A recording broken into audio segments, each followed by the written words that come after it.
Қызылорда қаласы, дәлірек айтқанда, автовокзалдың районның артқы жағында, Сәулет микрорайон десек те болады. Так, мына кереметті үй сатылғалы жатыр, толық күйдірілген қыштан салынған, сыртын барлығы облицовка. Көріп тұрсыздар, қызыл қыш, сыртқы қоршауынан бастап қызыл қыш. Так, енді аулаға қарай кіреміз.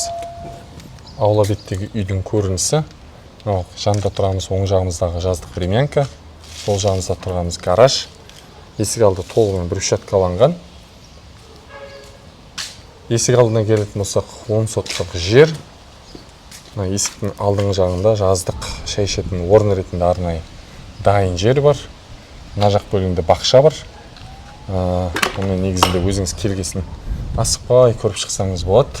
Аулада жеміс ағаштарының неше түрлісі бар. Жүзім бар, смородина бар, малина бар, клубника бар, абрикос, банан деп қойып кетсең. Жоқ, ондай емес. Короче, біраз жеміс ағаштары бар.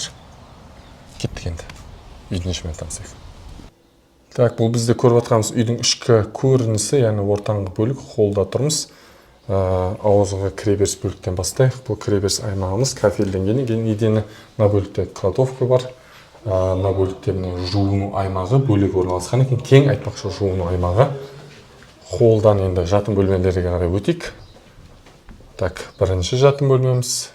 Қабырғасы абайланған, еден айта кетейін айтпақшы, қателеспесем ЛДСП. Так, мынау бізде екінші жатын бөлме. Мына бөлікте үлкен қонақ қабылдау бөлмесі, яғни зал бар. Былай қарай. Үлкен жатын бөлме бар екен. Ас бөлмесі. Ас бөлменің көрінісі міне. Былайша енді орталық үшін тамаша баға, хабарласыңыздар.